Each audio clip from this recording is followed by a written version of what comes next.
Holiday in অথবা অন্য, আচ্ছা যাই, হলিডে অথবা অন্য কোনো নামের হোটেলের রিসিপশনের কাজে শরীয়ত বিরোধী কিনা? কাজ শরীয়ত বিরোধী কিনা? না, শরীয়ত বিরোধী। রিসিপশন ইটসেলফ শরীয়ত বিরোধী না, কিন্তু সেটা কিভাবে রিসিভ করে সেটার উপর নির্ভর করে। রিসিপশন যদি শরীয়ত আপত্তিকর হয় তাহলে সেটা শরীয়ত বিরোধী হবে। আর যেমন একটা মেয়ে আসলো, মেয়েকে আপনি রিসিভ করতে গিয়ে হ্যান্ডশেক করতেছেন তার সঙ্গে, তাহলে পরে এটা শরীয়ত বিরোধী হলো। কিন্তু এটা যদি না হয় তাহলে রিসিপশনে সাধারণত এরকম করে না সাধারণত, আর এদের সংস্কৃতি হিসাবে এরা করে, কিন্তু মুসলমানরা এটা করবে না। কাজে রিসিপশন কাজ করার শরীয়তে এটা নাজায়েজ না। নবী সাল্লাল্লাহু আলাইহি ওয়াসাল্লাম মারা যাওয়ার পর আবু বকর রাদিয়াল্লাহু তাআলা বলেছিলেন, যারা মুহাম্মদ সাল্লাল্লাহু আলাইহি ওয়াসাল্লামের ইবাদত করত তিনি মারা গেছেন, কিন্তু আল্লাহ আছেন, এই কথার হাকিকত বিস্তারিত জানতে চাই। এটা তো আচ্ছা, হ্যাঁ, নবী সাল্লাল্লাহু আলাইহি হযরতে ওমর রাদিয়াল্লাহু তাআলা আনহু তিনি দেখলেন যে ওমর রাদিয়াল্লাহু তাআলা তরবারি খুলে তিনি দাঁড়িয়ে আছেন, যে বলবা হুজুর ইন্তেকাল করেছেন তার কিন্তু রক্ষা নাই, গর্দান উড়িয়ে ফেলবো। তার মানে তিনি আবেগ তাড়িত হয়ে পড়েছিলেন। তো এটা দেখে হযরত ওমর আবু বকর রাদিয়াল্লাহু তাআলা আনহু চিন্তা পড়ে গেলেন, তো মারাত্মক ব্যাপার হয়ে গেছে, কথা তো এরকম হওয়ার কথা না। কিন্তু সুবহানাল্লাহ, হযরত আলী রাদিয়াল্লাহু তাআলা আনহুর বক্তব্য অনুযায়ী খায়রুল উম্মতি বাদা নবিহা আবু বকর সুম্মা উমর, এই উম্মতের মধ্যে নবী সাল্লাল্লাহু আলাইহি ওয়াসাল্লামের পরে এক নম্বর ব্যক্তি হলেন আবু বকর, তারপরে ওমর। তো দুই নম্বর তো দিশা হারিয়ে ফেলছে, এক নম্বর কিন্তু আলহামদুলিল্লাহ দিশা আছে। এবার তিনি লোকদেরকে ডাকলেন, একত্রিত করলেন, এরপরে আল্লাহর হামদ ও সানা করলেন, তারপরে বললেন, শুনো আইয়ুহান নাস, হে লোক সকল, মান কানা মিনকুম ইয়াবুদু মুহাম্মাদান ফাইন্না মুহাম্মাদান কাদ মাত ওয়া মান কানা ইয়াবুদুল্লাহ ফাইন্নাহু হাইয়ুন লা ইয়ামুত। ও জনগণ, তোমাদের মধ্যে যে কেউ মুহাম্মদ সাল্লাল্লাহু আলাইহি ওয়াসাল্লামের ইবাদত করতে, তার জানা থাকার কথা যে তোমার মাবুদ অর্থাৎ মুহাম্মদ সাল্লাল্লাহু আলাইহি ওয়াসাল্লাম ইন্তেকাল করে গেছেন। আর যে ব্যক্তি কার ইবাদত করতে? আল্লাহ তাআলার ইবাদত করতে, তো আল্লাহ তিনি চিরঞ্জীব, লা ইয়ামুত, কখনো তিনি মৃত্যুবরণ করবেন না। তাহলে চিন্তার কারণটা কি? নবী সাল্লাল্লাহু আলাইহি ওয়াসাল্লাম তো নিজের ইবাদত শিখাতে আসেন না, কার ইবাদত শিখিয়েছিলেন? আল্লাহর ইবাদত শিখিয়ে তার মিশন শেষ, তিনি চলে গেছেন। এরপরে তিনি তেলাওয়াত করলেন, ওমা মুহাম্মাদুন ইল্লা রাসূল কাদ খালাত মিন ক্বাবলিহি রুসুল আফা ইম্মাতা আও কুতিলা ইনকালাবতুম আলা আকাবিকুম। তিনি বললেন যে এই আয়াত নাজিল হলো আগেই, কিন্তু এবার তিনি পাঠ করে শুনিয়ে দিলেন যে মুহাম্মদ সাল্লাল্লাহু আলাইহি ওয়াসাল্লাম কেবল আল্লাহর রাসূল, কাদ খালাত মিন ক্বাবলিহির রাসূল, তার আগে অনেকেই রাসূল চলে গেছেন, মানে মৃত্যুবরণ করেছেন। আফা ইম্মাতা, যদি তিনি মৃত্যুবরণ করেন, আও কুতিলা, অথবা নিহত হন, ইনকালাবতুম আলা আকাবিকুম, তোমরা কি তোমাদের পৃষ্ঠদেশ প্রদর্শন করবে, অর্থাৎ তোমরা কি আবার কাফের হয়ে যাবে?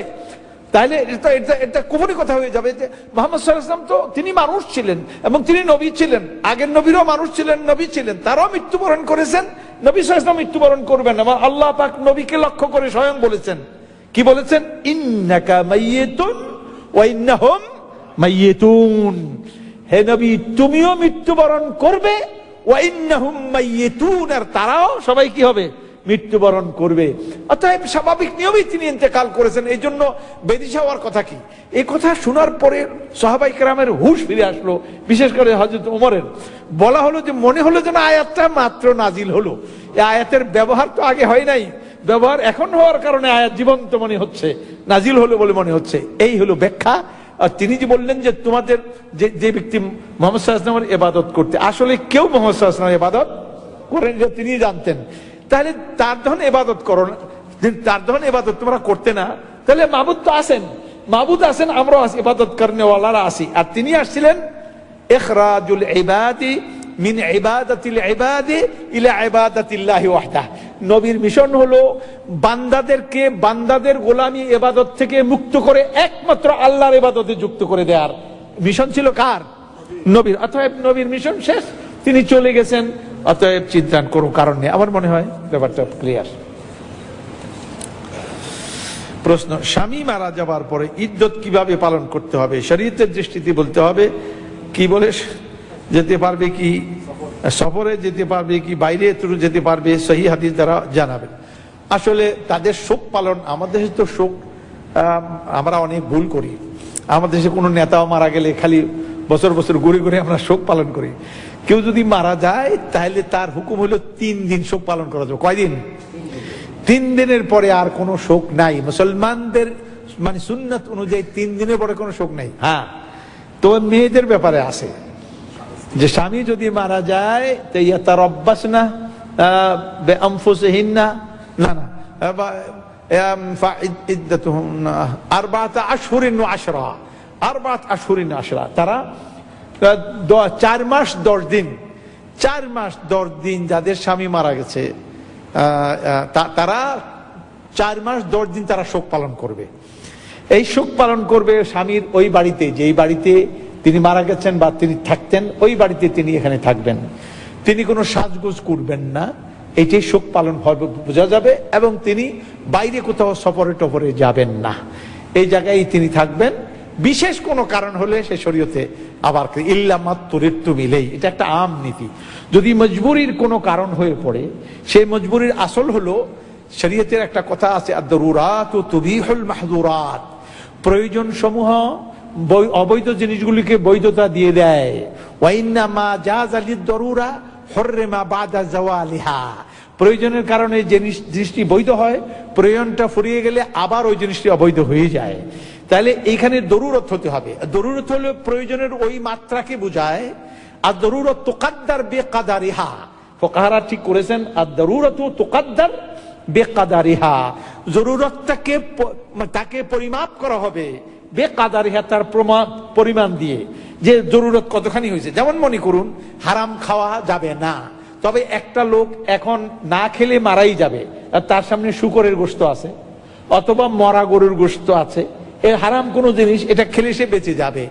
এখন না খেলে মারা যাবে, প্রয়োজনটা এই পর্যায়ে। একটা হলো হাজিয়াত, একটা হলো জরুরিয়াত, একটা হলো সাধারণ সিম্পল প্রয়োজন, যেমন ক্ষুধা লাগছে খানা লাগে, সিম্পল প্রয়োজন। আর এমন ক্ষুধা না খেলে এখন, এটাকে বলে দরুরত, শরীয়তের পরিভাষায় এটাকে জরুরত। তাইলে এই পরিমাণ হলে পরে এটা জরুরত হিসেবে স্বীকার করা হবে। এখন এই পরিমাণ খাওয়া যাবে, যেই পরিমাণ খেলে এখন বেঁচে যাবে, পেট ভরে খাওয়া যাবে না, পকেটে নেওয়া যাবে না, ফ্রিজে রাখা যাবে না, পরে রক্ত খাওয়ার জন্য না, ওই পরিমাণ শুধু খেয়ে বেঁচে যাবে। তাহলে আপনি বুঝতে পাচ্ছেন যে ফুকাহারা জরুরতটা ঠিক এইরকম কোন জরুরত যদি সামনে আসে, তাহলে আদ-দারুরাতু তুবিহুল মাহযুরাত অথবা ইল্লা মাত্তুরিত্তুম ইলাইহি, এরকম বাধ্যবাধকতা হলে পরে তিনি তার স্থান ত্যাগ করতে পারবেন, সফরও করতে পারবেন। সেটা আলেমরা ঠিক করে দিবেন তার এই প্রয়োজনটা হয়েছে, ঠিক হয়েছে কিনা। না,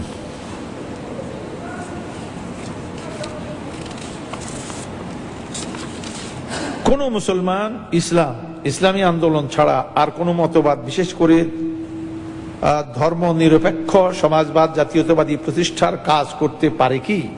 এতে ইমানের কোনো ক্ষতি হবে কি? মুসলমানের কি করা উচিত? আমার বক্তব্য আজকে যারা খুব কইছিলাম দিল দিয়ে শুনতে, কি দিয়ে শুনতে হবে? দিলের কান দিয়ে শুনে থাকলে প্রশ্নটা বোধহয় আসার কথা ছিল না। আমি সেখানে বলে দিছি ইসলামকে কিভাবে মানতে হবে, নবীকে কিভাবে মানতে হবে এবং আল্লাহকে কিভাবে মানতে হবে, তার ইয়েটা কি, মানে সার্কেলটা কতখানি প্রশস্ত এই মানার, সেটা আমি বলে দিয়েছি। এই যদি হয় তাহলে তো কিয়ামতের দিন নবীর সুপারিশ পাওয়া যাবে এবং নবী রাজি হবেন না একে জাহান্নামে দেওয়াটা, নবী রাজি থাকবেন না। তাহলে আপনি কথাটা পরিষ্কার যে ইসলাম থাকার পরে আল ফামাদা বাদাল হাক্কি ইল্লাত দলাল, আবিল হাক্কি আনজালনাহু আবিল হাক্কি নাযাল, আমি কোরআনকে হকের সাথে নাজিল করেছি, কোরআন হক নিয়েই নাজিল হয়েছে। লা ইয়াতিহিল বাতিলু মিন বাইনি ইয়াদাইহি ওয়া মিন খালফিহি তানজিলুম মিন হাকিমিন হামিদ, এটা বাতিল সামনে দিয়ে আসে না, পিছন দিয়ে আসে না, এটা আল্লাহর পক্ষ থেকে নাজিল কিছু, এটা হক কিতাব, হক দিন, এবং দিন পরিপূর্ণ হক, মুহাম্মদ সাল্লাল্লাহু আলাইহি ওয়াসাল্লাম হক, দিন হক, ইসলাম হক, আল্লাহ হক। এই হক কিছু থাকার পরে বাইরে যদি আপনি অন্বেষণ করেন, ফামাদা বাদাল হাক্কি ইল্লাদ দালাল, সেটা গোমরাহি ছাড়া আর কি হবে? মনে রাখুন, একটা গ্লাস ভর্তি যদি দুধ থাকে, গ্লাস ভর্তি দুধ থাকে, এই গ্লাসের মধ্যে যদি আপনি একটা কাঠি ঢুকিয়ে দেন, একটা চামচ ঢুকিয়ে দেন, তাহলে পরে এই ভর্তি দুধটা ওই পরিমাণ পড়ে যাবে যেই পরিমাণ চামচটা জায়গা নিবে, ঠিক নাকি বেঠিক? পড়ে যাবে। তাহলে ইসলাম তো কমপ্লিট না ইনকমপ্লিট? কমপ্লিট। এখন এর মোকাবিলায় কোনো মতবাদ আপনি যে গ্রহণ করেন, যেমন এখানে বলা হয়েছে ধর্ম নিরপেক্ষতা। ধর্ম নিরপেক্ষতা মানে সেকুলারিজম। সেকুলারিজম হলো ধর্ম থেকে আলাদা হয়ে যাওয়া, ধর্মের বিরুদ্ধে থাকা। কোন সময় আমাদের দেশে বিভিন্ন ব্যাখ্যা করে, তবে ধর্মহীনতার নামই হলো সেকুলারিজম, মনে রাখতে হবে। ধর্মহীনতা, এবং সেটা রিলেটিভ হতে পারে, সেটা আপেক্ষিক হতে পারে। সেটা হচ্ছে যে নামাজের ব্যাপারে আমি ধার্মিক, কিন্তু রাজনীতির ব্যাপারে আমি কি নিরপেক্ষ। আপেক্ষিক হলো, নিরপেক্ষ থাকবো। কিন্তু একজন মুসলমান কোন অবস্থাতেই ধর্ম নিরপেক্ষ হতে পারবেন না। যেমন নামাজের ব্যাপারে, তেমন তার ঘরে, তেমন তার দোকানে, তেমন তার আদালতে, তেমন তার ব্যবসায়, তেমন তার বাণিজ্যে, তেমন তার প্রশাসনের সকল জায়গায় তাকে কি থাকতে হবে? ধর্মের পক্ষে থাকবে না নিরপেক্ষ থাকবে? আপনারা যদি সময় দেন তো একটু ইবনে কাসির একটা রিওয়ায়াত এনেছেন। রিওয়ায়াতটা হলো এই যে এক ইহুদি থেকে কিছু টাকা নিয়েছিল এক মুসলমান, তথাকথিত মুসলমান। এই মুসলমান এর নাম হলো, কার মনে আছে কোন? এই আমার নাম পরে মনে হবে ইনশাআল্লাহ। তো এই ইহুদি থেকে মুসলমান হালাত নিল, কিন্তু সময় মতো বাকিটা শোধ করলো না। ইহুদি বললো তাআলা নাতাহাকাম ইলা মুহাম্মদ ইবনে আব্দুল্লাহ, চলো আব্দুল্লাহর পুত্র মুহাম্মদের কাছে যাই, তিনি আমাদের বিচার করে দিবেন। রাসূলুল্লাহ কয় না, জাতে পাগল তালে ঠিক। মুহাম্মদ সাল্লাল্লাহু আলাইহি ওয়াসাল্লামের বিচার কিন্তু ভালো, কিন্তু রাসূলুল্লাহ হিসাবে ভালো না। কয় তাআলা নাতাহাকাম ইলা মুহাম্মদ ইবনে আব্দুল্লাহ সাল্লাল্লাহু আলাইহি ওয়াসাল্লাম। তো মুসলমানই কি কয়? বাল নাতাহাকাম ইলা কাব ইবনে আশরাফ, বরং কাব ইবনে আশরাফের কাছে যাই। মুসলমানই কয় ইহুদিদের নেতা কাব ইবনে আশরাফের কাছে, আর ইহুদি কয় কার কাছে? মুহাম্মদ সাল্লাল্লাহু আলাইহি ওয়াসাল্লামের কাছে। ইহুদি কয় আশ্চর্যের কথা, আমি কই তোমাদের নবীর কাছে, আর তুমি কয় আমাদের নেতার কাছে। ব্যাপারটা কি? আসল খবরটা কি? রহস্য হচ্ছে এই বেটা জানে ভালো করিয়া যে ওই বেটারে যদি পিছন দিয়ে কিছু ঘুষ দিয়ে দেওয়া হয়, 10,000 পাওনা, 1,000 যদি পিছন দিয়ে ধরে দেওয়া হয়, 9,000 মাফ। আর মোহাম্মদ সাল্লাল্লাহু আলাইহি ওয়াসাল্লাম তো ঘুষ খাবেন না, এটা তো তার ভালো করে জানে। কাজী তিনি সাম্প্রদায়িক নবী না, তিনি ইনসাফ করবেন। ফাহকুম বাইনান নাস বিল আদল, ইনসাফের সাথে মানুষের মধ্যে হুকুম চালাও। সুতরাং ইযা হাকামতু বাইনান নাস আন তাহকুমু বিল আদল, অতএব সেখানে ইনসাফ করতেই হবে। এখন যখন এই ইহুদি প্রশ্ন তুললো, তখন মুসলমানের টনক নড়ছে। কয় তাহলে তো চলো, কারণ সে প্রতিদিন নামাজ পড়ে কার পিছনে? নবী সাল্লাল্লাহু আলাইহি ওয়াসাল্লামের পিছনে। তো ওখানে যখন গেছে, শুনানি হলো। শুনানি হওয়ার পরে নবী সাল্লাল্লাহু আলাইহি ওয়াসাল্লামের রায় যা হবার তা হয়ে গেল। রায় কার পক্ষে হলো? ইহুদির পক্ষে। ওখান থেকে নেমেই তথাকথিত ওই মুসলিম সে বলল বাল নাতাহাকাম ইলা ওমর ইবনুল খাত্তাব, বরং খাত্তাবের পুত্র ওমরের কাছে যাই, তিনি বিচার করে দেবেন। মানে তিনি মনে করছেন যে রাসূল তো নিরপেক্ষই থাকবেন, বিচারের ব্যাপারে নিরপেক্ষতা দেখাবেন, ধর্ম নিরপেক্ষতা না।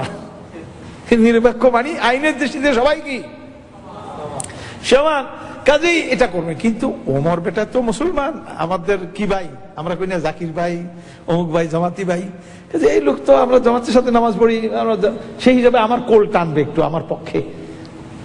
তো ওই ইহুদি মনে করলো, ইহুদি বললো ওমরও কিন্তু বিচার টিচার একবারে খারাপ করে না, চলো যাই। আসলে ওর কপাল খারাপ, এই জন্য গেছে।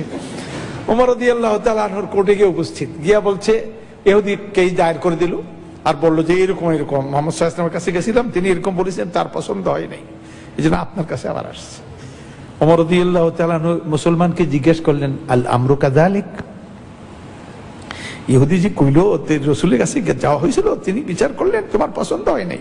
হুজুরটা ছিল হাইকোর্ট, তো সুপ্রিম কোর্টের হাইকোর্ট ডিভিশন, আর আমারটা হলো অ্যাপিলেট ডিভিশন, এই জন্য আমার কাছে আপিল করতে আসছে, কথা ঠিক কিনা? তো এই লোকে বালা, হ্যাঁ, ওয়া জাআমা আন্না ওমরা সাইয়াহতারিমুহু ওয়া ইউবাজ্জিলুহু, সে মনে মনে ধারণা করছে আমি রাসূলের বিচার মানি না, কার বিচার মানি? ওমরের কাছে আমার বড় দাম হইব, বড় সম্মান হবে, আমার বড় মর্যাদা হবে। ওমর রাদিয়াল্লাহু তাআলা মর্যাদা দেখাইতেছেন। তিনি শুনিয়া কইলেন যে মাকানাকুমা, তোমরা দুইজনই দুইজনের জায়গায় স্থির থাকো, আমি এক্ষুনি বিচার করব, নড়াচড়াও করবে না।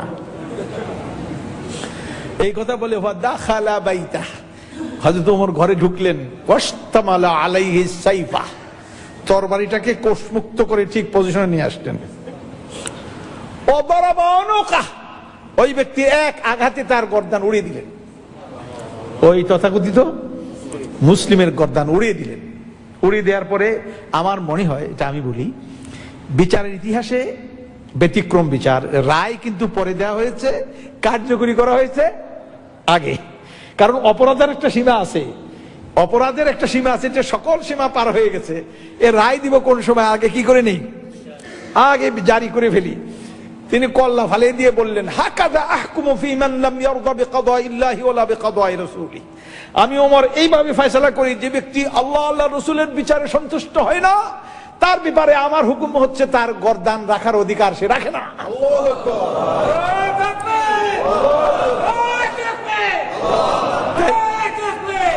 তাহলে আপনি কি বুঝতে পারছেন এখানে হযরত ওমর কি ধর্ম নিরপেক্ষ ছিলেন? না। এবার আয়াত নাজিল হয়ে গেল সমর্থনে, ফালা ওয়া রাব্বিকা লা ইউমিনুন। সাহাবায়ে কেরাম বলা বলি করলে, বেটা ওমর এক্সট্রিমিস্ট। আমি তো এতক্ষণ কি বলতেছিলাম, মধ্যপন্থার না, ওমর বেটা এক্সট্রিমিস্ট বলে কেমনে, কথা নেই বার্তা নেই, কথা উড়িয়ে দাও, তা আমাদের সঙ্গে নামাজ পড়ে, 5 ওয়াক্ত নামাজ পড়ে।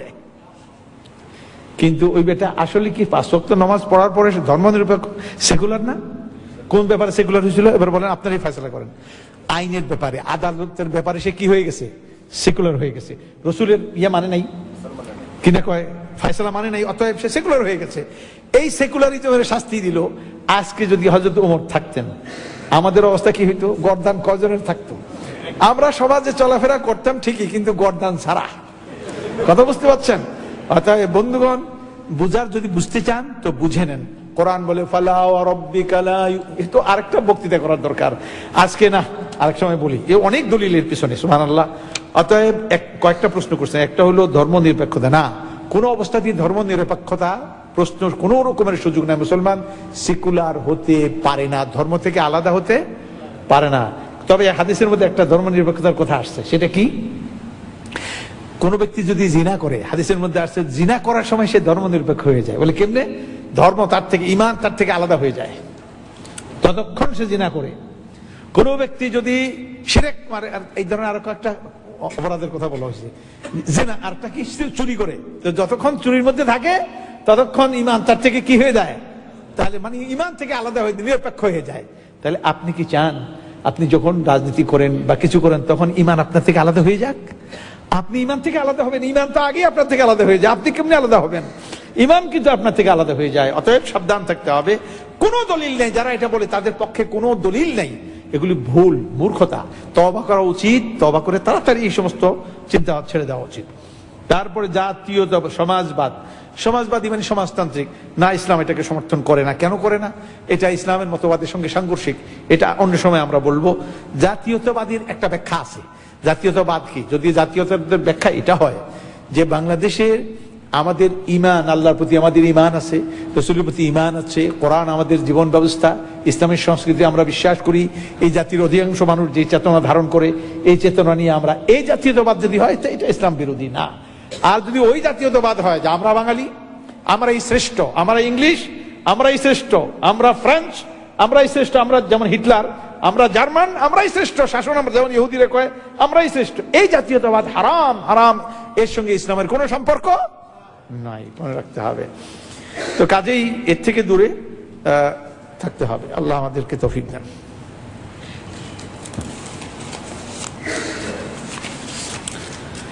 ইনকিলাব পত্রিকা আপনার ও সাইদি সাহেবের বিরুদ্ধে লিখছে কেন? আপনারা তাদের কি ক্ষতি করেছেন? মাদ্রাসা শিক্ষা পরিষদের কর্মকাণ্ড সম্বন্ধে জানতে চাই। আসলে আমি সৌদি আরবে একটা সফরে ছিলাম, তখন ইনকিলাবে দেখি যে আমাদের বিরুদ্ধে লিখতেছে, আমার নামে না, আমাদের মানে আমাদের আদর্শের বিরুদ্ধে সমানই লিখতেছে। তখন বলে ইনকিলাব মানে পরিবর্তন, ইনকিলাব মানে কি? পাল্টে যাওয়া। তাহলে ইনকিলাব আসলে কি এখন পাল্টে গেল? তাই দেশে ফেরার পরে আমি যেদিন ফিরলাম তার পরের দিন আমি কিন্তু দুইটা ইউনিভার্সিটি চালাই, একটা হলো বাংলাদেশ ইসলামিক ইউনিভার্সিটি, একটা গ্রিন ইউনিভার্সিটি। তো গ্রিন ইউনিভার্সিটির অফিসে মাগরিবের পরে আমি বসলাম, আমার ছাত্র মৌলানা আনোয়ার মোল্লা তাকে ডাকলাম, তামিল মাদ্রাসার প্রিন্সিপাল মৌলানা জাইনুল আবদিন ওনাকে ডাকলাম, আমরা বসলাম যে এখন তো ইনকিলাব জাহাজ লেখালেখি শুরু করেছে এবং তার বাপও এখন এখন মৃত্যু মুখে, মানে লা ইয়ামুতু ওয়ালা ইয়াহইয়া, এই অবস্থায় এই বেটা তো জমিয়তুল মুদাররিসিনের সভাপতি হয়ে যাবে, তার ছেলে, আর এ কোনো আলেম না, তো এটা তো ঠিক হবে না। তো তাকে আমরা একটু দাওয়াত দিই। কি দাওয়াত দিই? যে ঠিক আছে মাওলানা সাইদি সাহেবকে সভাপতি বানিয়ে ফেলো, তা আমরা জমিয়ত নিয়ে আমরা এক থাকি, এই একটা প্রস্তাব। আর যদি তা না হয় তাহলে আমরা আলাদা করব, আমরা এই সঙ্গে থাকবো না। তাহলে শেষ পর্যন্ত এই কথা বলবে কে? আমি দায়িত্ব নিলাম। আমি বাহাউদ্দিনকে টেলিফোন করলাম, উনি ঠিক আমার রাত 9টায় সময় দিলেন। আমি গেলাম ইনকিলাব অফিসে, যাওয়ার পরে কথাবার্তা হওয়ার পরে আমি বললাম যে আপনি তো সিনিয়র সহসভাপতি, আপনার বাপ তো আর সভাপতিত্ব করার কোনো সুযোগ নাই, তো একটা কাজ করেন, এটা আলেমদের সংগঠন, একজন আলেমকে যার গ্রহণযোগ্যতা জাতীয় পর্যায়ে আছে সভাপতি করে দেই। তাইলে আমরা ইনকিলাব আমাদের, আমরা ইনকিলাব, জমিয়ত আমাদের, আমরা জমিয়তের, এই কথা বললাম। উনি চুপ করে থেকে বললেন আপনার কাছে কি কোনো প্রস্তাব আছে? ও, আমি বললাম আপনি যদ্দূর হয়েছেন ঠিক আছে, আপনি সিনিয়র সহসভাপতি থাকেন, অসুবিধা নেই, কিন্তু সভাপতি আপনার হওয়াটা ঠিক হবে না। উনি বলে আপনার কোনো প্রস্তাব আছে? বলে আছে। বলে কি প্রস্তাব? প্রস্তাব আর নতুন করে গেছে সাইদি সাহেবই তো, সাইদি সাহেব তো প্রধানমন্ত্রী, প্রেসিডেন্ট বলেন আর গ্রাসরুট বলেন, জনগণের কাছে সব জায়গায় তার গ্রহণযোগ্যতা আছে, সুতরাং দাবি দাওয়া তিনি আদায় করতে পারবেন, কথা বলতে পারবেন। কয় আমি 2 দিন পরে বলবো। ওনার 2 দিন কিন্তু আর শেষ হয় নাই। শেষ পর্যন্ত আমরা যখন উনি জবাব দিলেন না, আমরা তখন উদ্যোগ নিয়ে জমিয়তকে খণ্ড করি নাই, আমরা আলাদা কি করেছি, শিক্ষক পরিষদ করেছি। ওনাদের কোনো গালিও আমরা দেই নাই, কিছু নেই, আমরা আমাদের লাইনে আমরা কাজ করছি। আলহামদুলিল্লাহ এখন শতকরা 80% আমাদের সঙ্গে, বরং এখন আরো বেশি 85%, কারণ উনি মাঝখানে আবার ইনকিলাবের কিছু কেবলা পরিবর্তন হয়েছে, কিন্তু নানা জায়গায় যাওয়ার কারণে কচি মৌলবীরা কয় না, এই কারণে তো আমরা তার সঙ্গে থাকবো না, তো তারাও কিন্তু তার থেকে আলাদা হয়ে যাচ্ছে। তো এই কারণে এখন সে আমাদের বিরুদ্ধে লিখতেছে, আমরা এমন কিছু তাদের বলতেছি না। ইনশাআল্লাহ জাতিটা ফয়সালা করবে যে আমরা খারাপ করছি না ভুল করছি। তারা ইনকিলাবে একটা জিনিস দাবি তুলছে, দাবিটা হলো এই যে ইসলামী ইউনিভার্সিটি এম এর মান দিতে হবে, এম এ বি এর মান দিতে হবে মাদ্রাসা সার্টিফিকেটের, তবে একটা ইসলামিক ইউনিভার্সিটি আরবিক ইউনিভার্সিটির আন্ডারে দিতে হবে। আমরা দেখলাম তলাবুল কুল ফাউতুল কুল, সবটা চাইলে সবটাই চলে যায়। তো মা একটা কথা আছে, যার সবটা পাওয়া যাবে না তার সবটা ছাড়াও যাবে না, যদ্দূর পারা যায়। 3 বেলা আমরা খাই, 1 বেলা কামাই করছি, 1 বেলা কি খাবো না? 1 বেলা খাবো। সুতরাং এখন সব দাবি নিয়ে যদি যাই, এটা গ্রহণযোগ্যতা গভর্নমেন্টের কাছে নাও হতে পারে। আমরা তো জানি ইসলামের দুশ্মন ফাঁকে ফাঁকে কিন্তু আছে। তা আমরা অন্তত কমসে কম দাবিকে নিয়ে যাই, তারপরে আস্তে আস্তে গ্রাজুয়ালি হবে। সেই জন্য আমরা বললাম আগে মানটা হয়ে যাক। প্রধানমন্ত্রীর সঙ্গে বৈঠক করার পরে প্রধানমন্ত্রী মাশাআল্লাহ রাজি হয়ে গেলেন যে ঠিক আছে মান আগে নিয়ে নেন। ইউনিভার্সিটির কথা কইলে কিন্তু আমার আশপাশে এমন লোকেরা আছে যারা কিন্তু বিরুদ্ধাচারণ করবো, কাজে এখন আপনারা মানটা নেন। জমিয়ত পাল্টা দাবি করলো না, আমরা এটা চাই, তবে কিসের আন্ডারে চাই? ইসলামিক আরবি, খালি ইসলামী না আরবি ইউনিভার্সিটি। আমাদের দেশে কিন্তু ইংলিশ ইউনিভার্সিটি নাই, আমাদের দেশে কোনো উর্দু ইউনিভার্সিটি নাই, আমাদের কোনো বাংলা ইউনিভার্সিটি নেই, খালি আরবির বেলা আসা আরবি ইউনিভার্সিটি। কেন ভাবে আরবি? কেন আরবি? তো ইসলামী ইউনিভার্সিটি আরবি হবেই, তার আরবি বানানো দরকারটা কি হলো? তো এগুলি কয় না খাওয়ার চক্কর, ভাজা মাসের সুরবা, কথা বুঝতে পারছেন? খেতে চায় না, কাজে কায়দা করে এগুলি করে এটাকে দাবিটা যাতে দাবি দেওয়া হয়, এটা নিয়ে তারা নামছে। তা ইনশাআল্লাহ শিগগিরই আপনারা ঘোষণা প্রধানমন্ত্রীর মুখে শুনবেন, এম এর মান তিনি দিয়ে দিবেন। এরপর তাকে বলছি যে আস্তে ধীরে আপনি ওইটাও করেন, তবে আস্তে আস্তে আপনি এটা করে ফেলেন। এই জন্য ইনকিলাব এখন আমাদের বিরুদ্ধে লাগছে। এই জন্য আপনাদের চিন্তার কোনো কারণ নাই, ইনকিলাব কিন্তু আমাদের বিরুদ্ধে শুধু লাগছে না, সে একটা পক্ষ অবলম্বন করতেছে। সে যদি ওই পক্ষটা অবলম্বন না করতো তাহলে বুঝতাম যে না, সে তার নীতিতে আছে। সে তো আরেক পক্ষে চলে গেছে, ক্যাবলা করে কোন দিকে নিয়ে গেছে? হ্যাঁ, এখন ইন্ডিয়ার দিকে চলে গেছে। কাজে এই দিকে তার বাপের যে একটা নীতি ছিল, সেই নীতি থেকে সে কি হয়েছে? বিচ্যুত হয়ে গেছে। অতএব জাতির সামনে তার ভূমিকা পরিষ্কার, এই জন্য আমাদের কোনো ওয়াজ করতে হয় না, যদি আপনাদের এখানে কিছু ব্যাখ্যা দিতে হলো। এসব ব্যাখ্যা আমরা দেই না, আলহামদুলিল্লাহ। ইসলামী আন্দোলন কি ও কেন সংক্ষিপ্তভাবে কোরআন হাদিসের আলোতে বলবেন। ইসলামী আন্দোলন মানে দাওয়া, ইসলামের দাওয়াটাই ইসলামী আন্দোলন। হারাকা এটাকে বলা হয়। দাওয়া মানে আন্দোলন মানে কি? আন্দোলন মানে এটা মুভমেন্ট। মুভমেন্ট মানে কি? কমিউনিকেশন। আপনি যেটা বুঝলেন আরেকজনের কাছে এটা কমিউনিকেট করলেন, এটা মুভমেন্ট হয়ে গেল। এখন কমিউনিকেট করলেন কি? ইসলামের দাওয়াত পৌঁছিয়ে দিলেন। এই দাওয়াতটি যারা গ্রহণ করলো তাদেরকে নিয়ে আপনি জামাত গঠন করবেন, ঐক্যবদ্ধ থাকবেন। কারণ এদেরকে রাখা কি করতে হবে, এদের তারবিয়ত করতে হবে, এদেরকে শিক্ষা দিতে হবে, এদের প্রশিক্ষণ দিতে হবে, কোরআন হাদিস তাফসীর ফিকহ এগুলি দিয়ে তাদেরকে তৈরি করতে হবে। এরপরে এরা যখন তৈরি হয়ে যাবে, আল্লাহ পাক এই গোষ্ঠী কাম মিন ফিআতিন কালিলাতিন গালাবাত আলা ফিআতিন কাসীরাতিন বিইذনিল্লাহ, গালাবাত ফিআতান কাসীরাতান বিইذনিল্লাহ। সুতরাং এই কম গোষ্ঠী যদি তৈরি হয়ে যায়, ইনশাআল্লাহ এদেরকে আল্লাহ বিজয়ী করে দিবেন। এটা মাউউদ বিহি, আল্লাহ ওয়াদা করেছেন, ওয়াদাল্লাহুল্লাযীনা আমানু মিনকুম ওয়া আমিলুস সালিহাত। অতএব এই সংগঠন তারা নিজেরা ঈমান, আমল, ইলম এগুলি চর্চা করে, এটাই ইসলামী আন্দোলন। এবং এখানে একটা আন্দোলন বলতে আর যে সমস্ত অনুষঙ্গগুলি আছে এগুলি থাকতে হবে, পড়াশোনা থাকতে হবে, তাফসীর থাকবে, হাদিস থাকবে, ইসলামিক লিটারেচার থাকবে, বর্তমান সমস্যাগুলির সমাধান কিভাবে দিতে হবে এগুলি থাকবে, তাইলে ইসলামী আন্দোলন হবে। খালি কইলে হবে না আমি ইসলামী আন্দোলন করতেছি, একথা কইলে কিন্তু হয়ে যাবে না। ইযা সাবাতা শাইউন সাবাতা বিলাওয়াজিমিহি, কোন জিনিস যদি প্রমাণিত হয় তার সকল অনুষঙ্গগুলি নিয়ে প্রমাণিত হতে হবে, অনুষঙ্গগুলি থাকতে হবে। অতএব এইভাবে ইসলামী আন্দোলন হতে পারে। মাওলানা ইমাম মওদুদী রহমতুল্লাহ আলাইহির জীবন ও কর্ম মিশন সম্বন্ধে জানতে চাই। ওনার সম্বন্ধে আরব বিশ্বে বিশেষ করে শেখ বিন বাজ কি ধারণা পোষণ করতেন? মাওলানা মওদুদীর বিষয়টি নিয়ে তো আর এখানে বলা যাবে না। মাওলানা মওদুদী আলাইহির রহমত তিনি যখন ইন্তেকাল করেন তখন কিন্তু আমি সৌদি আরবে, এবং তখন বাদশাহ আপনার কি বলে খালিদ চিনেছিলেন ইয়েতে আমেরিকাতে চিকিৎসায়, আর ফাহাদ ছিলেন তখন দায়িত্বে, ক্রাউন প্রিন্স ছিলেন। ফাহাদ কিন্তু তখন হুকুম জারি করে দিছে হারামাইনে জানাজা, গায়বানা জানাজা হবে হারামাইনে, এবং সেই নামাজে আমি শরীক হয়েছি আলহামদুলিল্লাহ। মাওলানা ইমাম মওদুদী তারা বলছেন ইমাম মওদুদী ইন্তেকাল করেছেন, অতএব হারামাইনে গায়বানা জানাজা হবে। মদিনা ইউনিভার্সিটি, বর্তমান মদিনা ইউনিভার্সিটি, এটা মাওলানা মওদুদীর চিন্তার ফসল। যারা প্রথম উদ্যোক্তা ছিলেন তখন মাওলানা মওদুদী ছিলেন। রাবেতা আলম ইসলামী যেটা আপনারা শুনতেছেন, প্রথম ফাউন্ডার সদস্য মাওলানা মওদুদী, এটার তার চিন্তার ফসল এগুলি। এবং বাদশাহ ফয়সাল ওনাকে খুবই সম্মান করতেন, অত্যন্ত সম্মান, তাকে ইমাম বলা হয়। মাওলানা মওদুদী আলাইহির রহমত তাকে ইমাম মনে করা হয়। কাজে আপনারা জানতে চাইছেন শেখ বিন বাজের সঙ্গে যখনই আমরা দেখা করতাম তখন কিন্তু কাইফা হাল উস্তাদ গোলাম আজম কেমন আছে, গোলাম আজম, তাহলে বুঝেন মাওলানা মওদুদী আলাইহির রহমতের ব্যাপারটা কি কেমন। সুতরাং এই শেখ তিনি ইন্তেকালের পরে হারামাইনের যে ইমাম, চিফ ইমাম, উনি হলেন শেখ সুবাইল কিন্তু জানাজা পড়ার জন্য গেছিলেন পাকিস্তান, জানাজা গিয়ে পান নাই।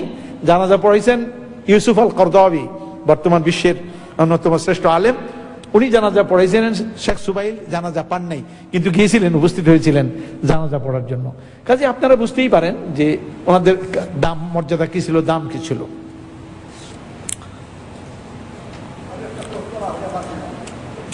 আচ্ছা ঠিক আছে, লিখিত দেন, আপনি লিখিত দেন। আচ্ছা, ওয়াহদাতুল উজুদ কি এ সম্বন্ধে জানতে চাই। ওয়াহদাতুল উজুদ বলতে এমন একটা বলা হয় যে সর্বস্বরবাদ বলে, সর্বঈশ্বরবাদ, সব কিছুর মধ্যে ঈশ্বর আছে, ঈশ্বর আর কিছুতে কিছু নাই, একমাত্র ঈশ্বরই সব আছে। এই কথা বলে এই যে সর্বেশ্বরবাদ যারা বলে, এটা মুসলমানদের মধ্যে কিছু চরম সুফিজমের যারা প্রচার করেছেন, এর মধ্যে ইবনুল আরবি, মহিউদ্দিন ইবনুল আরবি, উনি কিন্তু এই ওয়াহদাতুল উজুদের প্রচার তিনি করেছেন। সুতরাং তিনি ফেরাউনকে ইমানদার বলেছেন না, এই মানে আল্লাহ তো সবকিছুর মধ্যে আছে, কাজেই তার এখানে ফেরাউনই যখন ইমানদার হয়ে যায় আর বাকি কে থাকে, আর কি থাকে, তাই বুঝতেই পারেন। তো যাই হোক, এই সর্বেশ্বরবাদ, এবং এটা কিন্তু ইসলামে এটা শিরক, এটা করা যাবে না। আল্লাহ তাআলার উজুদ, তার সিফাত, তার সমস্ত কিছু তার গোটা সৃষ্টি থেকে আলাদা, সৃষ্টি থেকে কি আলাদা। কোনো একটা জায়গায় আল্লাহ তাআলার উজুদের সঙ্গে, তার সিফাতের সঙ্গে, তার গুণাবলীর সঙ্গে কোনো জায়গায় কোনো সাদৃশ্য নাই, কোন রকমের পার্টনারশিপ সেখানে আরোপ করা যাবে না। এই সমস্ত সময় আল্লাহ পারফেক্ট সত্তা, এমন এক সত্তা যার সঙ্গে সৃষ্টির কোনো ইয়ের সঙ্গে তুলনা দেয়া যাবে না, এবং তার সঙ্গে কোনো পার্টনারশিপ নাই। এটা আজ এলমি ভাবে আলোচনা করার সুযোগ এখানে নাই, এই হলো ধারণা নেন, ওটা কিন্তু কুফর। ওয়াহদাতুল উজুদের যারা প্রচার করছেন এগুলি কুফরি মতবাদ, খবরদার। তবে এই কথা বলতে পারেন, যেমন হাদিসের মধ্যে আছে কি, আনতাল আউয়ালু ফালা ক্বাবলাকা শাই ওয়া আনতাল আখিরু ফালা বা'দাকা শাই ওয়া আনতাল বাতিনু ফালা দুনাকা শাই। এটার যদি উল্টা কেউ ব্যাখ্যা করে ওয়াহদাতুল উজুদে নেয়, সেটা কিন্তু ভুল ব্যাখ্যা হবে। তুমি শুরুতে, তোমার কোনো তোমার কোনো শুরু নাই, মানে তোমার আগে কিছু কিছু নাই। তা আল্লাহ শুরুতে মানে কি? এমন শুরুতে যার কোনো শুরুই নাই। ওয়া আনতাল আখির ফালা বা'দাকা শাই, তুমি শেষে, তোমার শেষে কিছু নাই, তার মানে তুমি এমন শেষে যার কোনো শেষ নাই। ওয়া আনতাল বাতিনু ফালা দুনাকা শাই, তুমি বাতেন, তুমি ছাড়া কিছু নাই, তুমি ছাড়া কিছু নাই মানে কি? কুল্লু মান আলাইহা ফান ওয়া ইয়াবকা ওয়াজহু রাব্বিকা যুল জালালি ওয়াল ইকরাম। সবকিছু ট্রান্সফর্ম হয়ে যায়, সবকিছু হারিয়ে যায়, পরিবর্তিত হয়ে যায়, ধ্বংস হয়ে যায়, কিন্তু আল্লাহ তাআলা ইয়াবকা, চিরস্থায়ী, তার রূপে, তার ক্ষমতায়, তার গুণাবলী সব সহকারে তিনি সবসময় চিরস্থায়ী, চিরঞ্জীব, তার মধ্যে কোনো পরিবর্তন নাই। আর সবকিছু হারিয়ে যেতে পারে, মিটে যেতে পারে, ট্রান্সফর্ম হয়ে যেতে পারে, পরিবর্তিত হয়ে যেতে পারে। ইমাম গাজ্জালি নয় শব্দ, ইমাম গাজ্জালি রহমতুল্লাহ আলাইহ কিছু চিন্তাধারার সমালোচনা শাইখুল ইসলাম ইবনে তাইমিয়া করেছেন, যে সম্বন্ধে জান আসলে সমালোচনা না, এটা হলো আল্লাহ তাআলা। ইমাম গাজ্জালি তিনিও একজন মুজাদ্দিদ ছিলেন, ইবনে তাইমিয়া রহমতুল্লাহ তিনি একজন মুজাদ্দিদ ছিলেন। ইমাম গাজ্জালি মুজাদ্দিদ ছিলেন ঠিকই, কিন্তু সুফিজমের দ্বারা বেশি প্রমাণিত ছিলেন তিনি। তার চিন্তাধারার মধ্যে সুফিজমের প্রভাব চলে গেছে। এই করার কারণে তিনি তাসাউফের ফালসাফার মধ্যে, দর্শনের মধ্যে খুব ঢুকে পড়েছিলেন। ঢুকে পড়ে সাধারণ দার্শনিকদের তিনি ভুল ধরেছেন। তাহাফাতুল ফালাসিফা নামক কিতাবও লিখছেন, কিন্তু এই কিতাব লিখতে গিয়ে নিজেও মাঝে মাঝে, যেহেতু দর্শনের মধ্যে ঢুকছেন, নিজেও মাঝে মাঝে একটু পিছলি খাইয়া পড়ে গেছেন, নানান জায়গায় পড়েছেন। যেই জিনিসগুলো ইমাম ইবনে তাইমিয়া রহমতুল্লাহ আলাইহ তিনি দর্শনকে আঘাত করেছেন, কিন্তু তিনি দাঁড়িয়েছিলেন, কোনো জায়গায় কাটিয়ে পড়েন নাই। আর ইমাম গাজ্জালির মধ্যে বেশ তিনি আঘাতও করেছেন, আবার আঘাত খেয়ে আবার কোন কোন জায়গায় পড়ে গেছেন, বেশ কম হয়েছে। এই তা না হলে তিনি ইসলামের বড় সন্তানদের একজন, এর মধ্যে কোনো সন্দেহ নাই। তিনি একজন মুজাদ্দিদ ছিলেন, মুসলিহ ছিলেন, একজন বড় আল্লামা ছিলেন, এই উম্মতের সন্দেহ নাই। কিন্তু সুফিজমের মারাত্মক প্রভাব তার মধ্যে, তার মাথার মধ্যে ঢুকে চরম মানে প্রভাবের কারণে তার কলম দিয়ে কিছু এই সমস্ত কথা চলে গেছে। যেমন একটা শুনে নেন, আমি তার একটা কিতাব পড়েছি, আল মুনকিজ মিনাদ দালাল, গোমরাহি থেকে উদ্ধার, গোমরাহি থেকে উদ্ধার। তো আল মুনকিজ মিনাদ দালালের মধ্যে তিনি লিখছেন, যারা আল্লাহ তাআলার অঙ্গ প্রত্যঙ্গ সাবেত করে, তারা লা ইয়াবুদুন আল্লাহ ইন্নামা ইয়াবুদুন আল আসনাম, তারা আল্লাহ তাআলার ইবাদত করে না, তারা মূর্তি পূজা করে।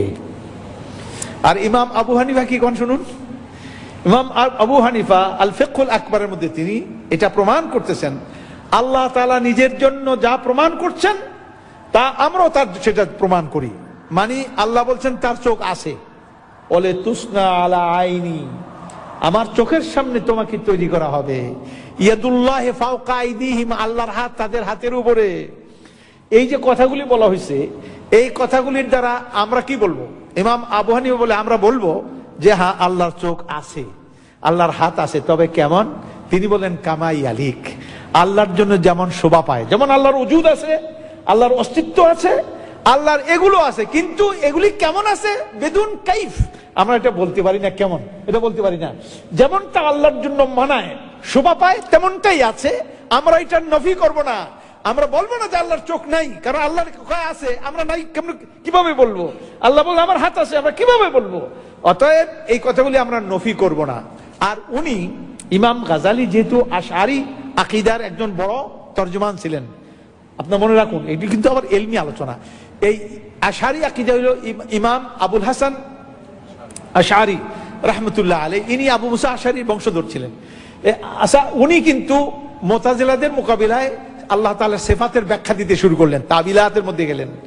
তো তাবিলাতের যেমন আল্লাহর হাত বলতে কুদরত বুঝাইছে, ক্ষমতাকে বুঝাইছে, হাত না, এগুলি করে তিনি অনেক সিফাত করেছেন। এগুলি হলো আশআরি আকীদার মূলনীতি। এইখানে পরবর্তী পর্যায়ে ইমাম কি বলে জুয়াইনি, ইমাম গাজ্জালির উস্তাদ হলো ইমামুল হারামাইন ইমাম জুয়াইনি, তারপরে তাফসীর ইবনে কবিরের ইমাম রাজি, পরবর্তী পর্যায়ে মাওলানা রুমি, এরপরে আবু মনসুর মাতুরিদি, এই সমস্ত লোকেরা কিন্তু এই আকীদাকে সামনে বাড়ায় নিয়ে গেছেন। অথচ আবুল হাসান আশআরি তিনি তার একটা কিতাব আছে আল ইবানা আন উসুলিদ দিয়ানা, এই কিতাবটা আমার কাছে আছে, ওনার কাছে থাকার কথা।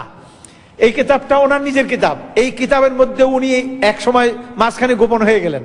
একদিন জুমার মেম্বারে এসে খুতবা দিয়ে তিনি ঘোষণা করলেন, আমি যেই সমস্ত ব্যাখ্যা, আল্লাহর হাত, চোখ, এগুলির ব্যাখ্যা দিয়েছি, সমস্ত ব্যাখ্যা থেকে আমি নিজকে মুক্ত ঘোষণা করছি, আমি প্রত্যাহার করছি। এই ব্যাখ্যা আমি দেই না, বরং এগুলি যেভাবে আল্লাহ বলছেন সেভাবে আমি সাবিত করি। নুসবিতু লিল্লাহ মা আসবাতা লি নাফসি বিদুনি তাকয়িফিন ওয়া তামসিলিন ওয়া তাশবীহিন ওয়া তা'তিলিন। কোন রকমের কাইফিয়ত বয়ান কেমন এটা বলবো না, কোন তুলনা দিব না, আবার কোন তাশবীহ দিব না, আবার এমন ভাবে বলবো না যে আসলে এখানে নাই, এমন ভাবে বলবো যে আসলেই নাই। আমরা এটা বলবো না। কথা কি পরিষ্কার হয়েছে? এই কথাটা আরেকটু বুঝে নেন ছোট্ট করে। আল্লাহ তাআলা বলেন, কি বলেন? লাইসা কামিসলিহি শাইউন, তার মতো কোনো জিনিস নাই। ওয়া হুয়াস সামিউল বাসীর, তিনি শুনেন এবং দেখেন। সামি বাসীর, তাহলে আমরা কিন্তু সামি বাসীর। আমরা কি? আমি সামি মানে শুনি, আমি বাসীর দেখি। তার নাউজুবিল্লাহ, তাহলে কি আল্লাহর সঙ্গে তুলনা হয়ে গেল না? আল্লাহ কয় সামি বাসীর, আমিও কই সামি বাসীর। কয় না, লাইসা কামিসলিহি শাই, ওটা হলো আসল। তার মতো কোনো জিনিস নেই। মানে আল্লাহ স্বামী, আমরাও স্বামী, কিন্তু আল্লাহ আমার মতো স্বামী না। আল্লাহ বাসির, আমিও বাসির, কিন্তু আল্লাহ আমার মতো বাসির না, আমি আল্লাহর মতো বাসির না, আল্লাহর মতো স্বামী না। কারণ লাইসা কামিসলিহি শাই, তার মতো কোনো জিনিস নাই। তার মতো তিনি, তার মতো তিনি, তার সঙ্গে কোন রকমের তুলনা দেয়া যায়। আল্লাহুল মাসালুল আলা, আর তিনি হলেন সুবহানা রাব্বিয়াল আলা, তিনি তার মিসাল, তার অন্য কোনো মিসাল। কথা পরিষ্কার হয়েছে? এটি আমাদের আকীদা। ইমাম গাজালি কিন্তু ওই আশারি আকীদার মধ্যে গিয়া, তাবিলাতের মধ্যে গিয়ে এই অসুবিধাগুলি কিছু হয়ে গেছে।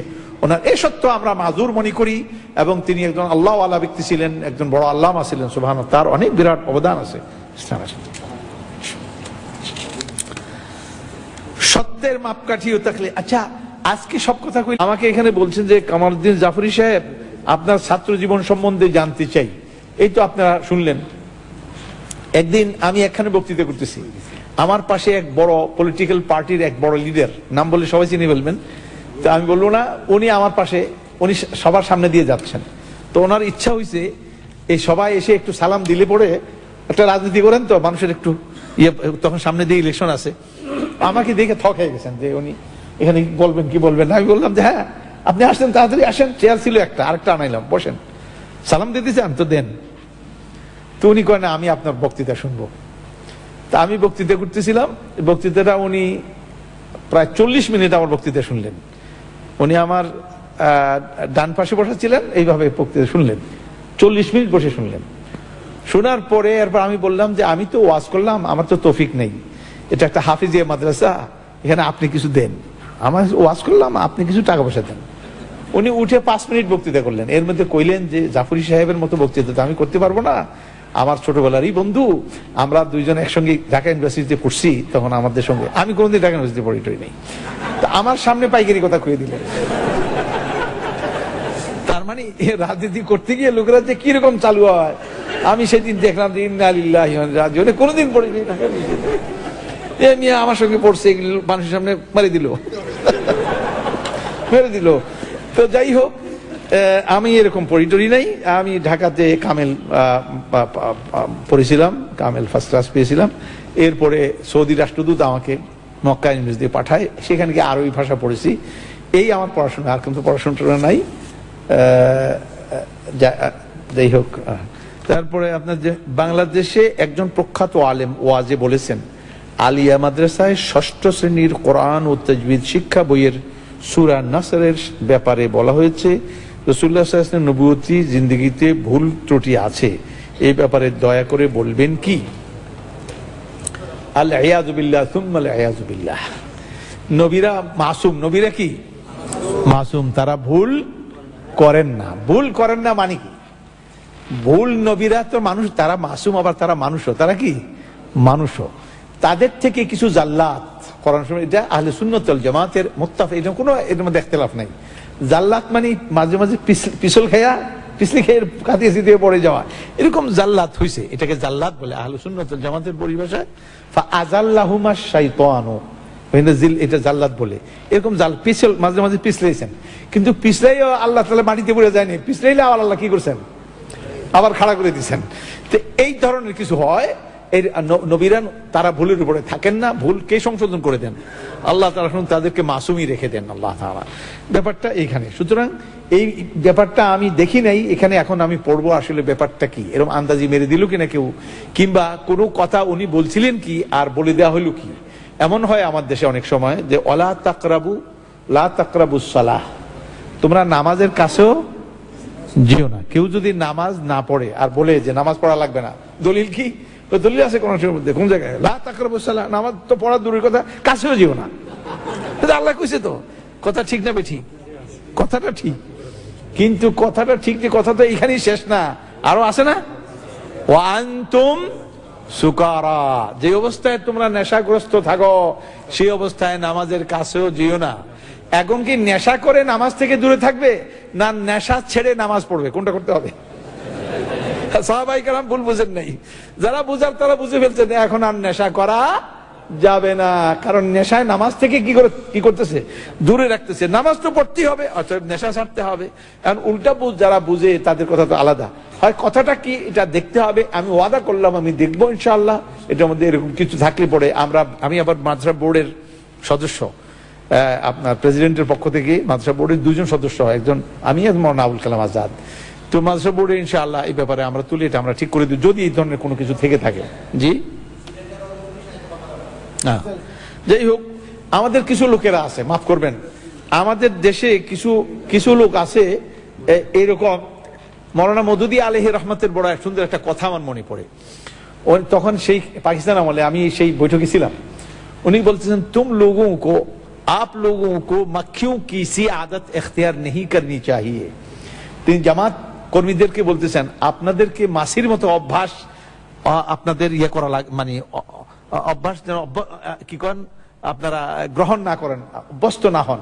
মাছির অভ্যাস, এক आदमी का पूरा जिस्म सही और सालिम है, लेकिन एक जगह से मवाद निकल रहा हो, फुंसी निकल आई हो, तो वो एक मक्खी जो है भनभनाती उसी जगह को चुन लेती है।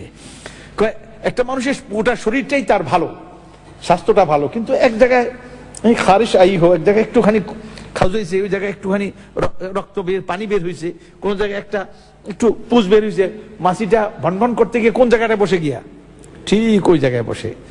তো এরকম প্রত্যেকটা মানুষের মধ্যে কিছু না কিছু ভুল ত্রুটি থাকে। আপনারা যদি ভুলের পিছনে পড়েন যে এর মধ্যে এই ভুল, ওর মধ্যে এই ভুল, ওর মধ্যে এইটার পিছনে লাগেন, তাহলে মাছির স্বভাব হয়ে যাবে। আপনাদের আল্লাহ তাআলা কি করেন? ফামান সাকুলাত মাওয়াজিনুহু ফাহুয়া ফি ঈশাতির রাদিয়া। তাহলে তিনি ওজন করবেন, ওজনের দ্বারা নেকের পাল্লা যদি ভারী হয়, বদের পাল্লা যদি কি হয়, কম হয়, এই লোকটা জান্নাতে যাবে না জাহান্নামে যাবে। তার মানে তার ভুল ত্রুটিও আছে, কিন্তু ভুল ত্রুটির চাইতে তার কাজগুলো, সহি কাজগুলো, ভালো কাজগুলো অনেক বেশি। আল্লাহ পাক ধরে নেবেন লোকটা ভালো মানুষ, আল্লাহ পাকের স্ট্যান্ডার্ড। অতএব এইগুলির পিছনে যদি লেগে যান, আমার দেশের কিছু লোকেরা ইসলামের এত মহান শিক্ষাকে বাদ দিয়ে এই সমস্ত জিনিসের পিছনে তালাশ করে কার মধ্যে কি আছে।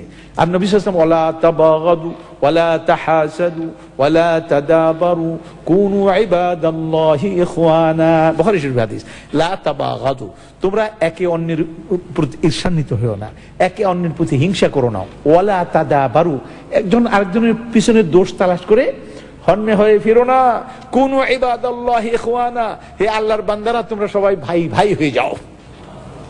এটা ইসলামের শিক্ষা ছিল। আজকে আমরা খণ্ড বিখণ্ড, আজকে জাতিকে এর বিরুদ্ধে, ওর বিরুদ্ধে, তার বিরুদ্ধে এগুলি বলে বলে আমরা খণ্ড বিখণ্ড করে দিচ্ছি।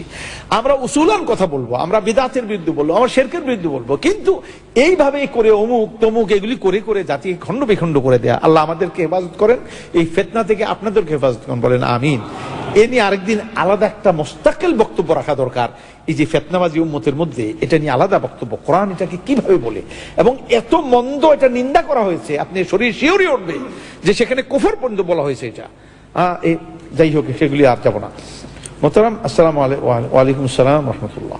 শবে মেরাজ ও শবে বরাত উপলক্ষে আমাদের সমাজে প্রচলিত ইবাদত, এই সারা রাত নামাজ পড়া, হালুয়া রুটি বিতরণ করা, শরিয়া। আপনারা হালুয়া রুটি বন্ধ করে দিতে চান? দেন।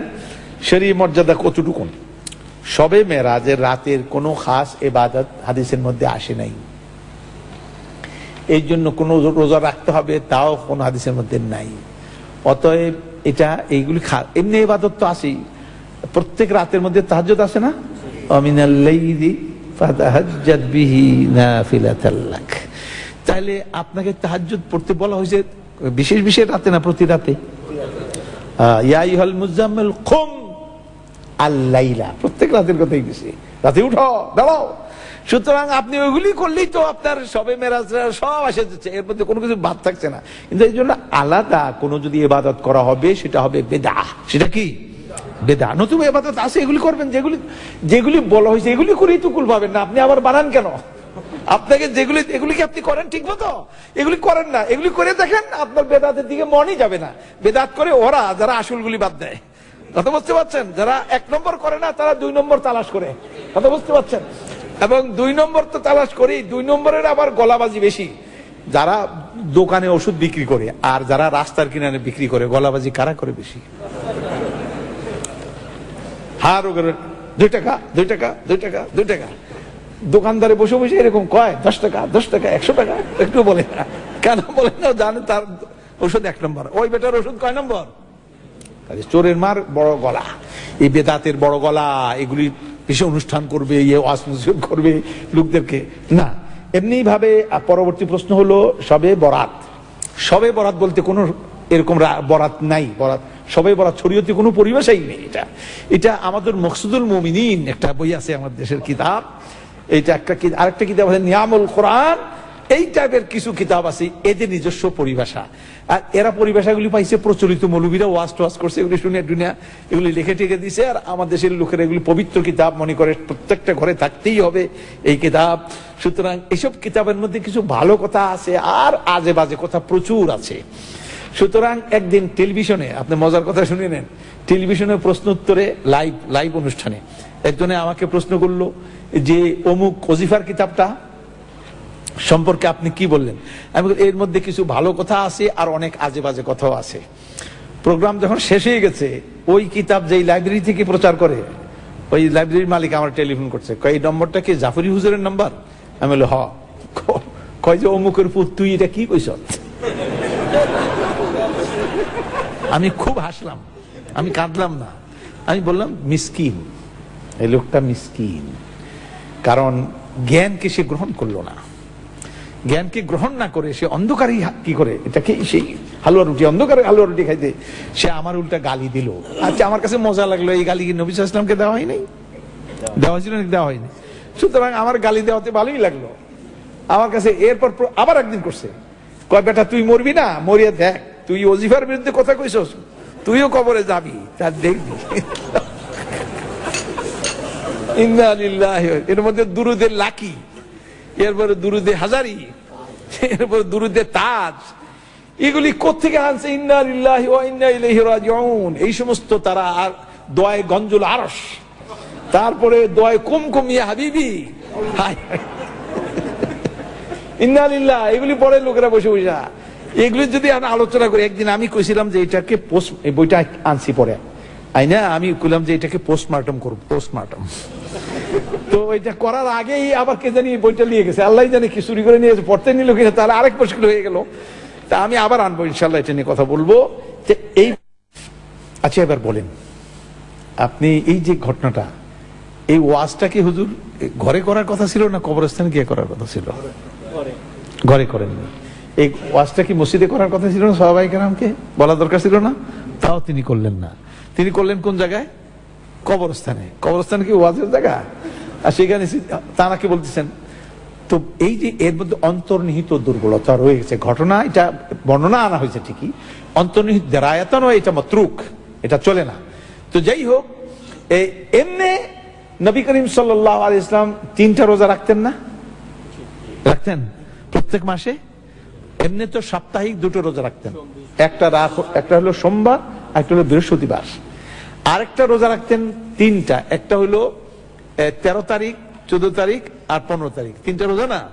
এই 3টি রোজা তিনি আইয়ামে বেদের রোজা, আইয়ামে বেদ না শুক্ল পক্ষের রোজা, এই রোজাগুলো তিনি রাখতেন।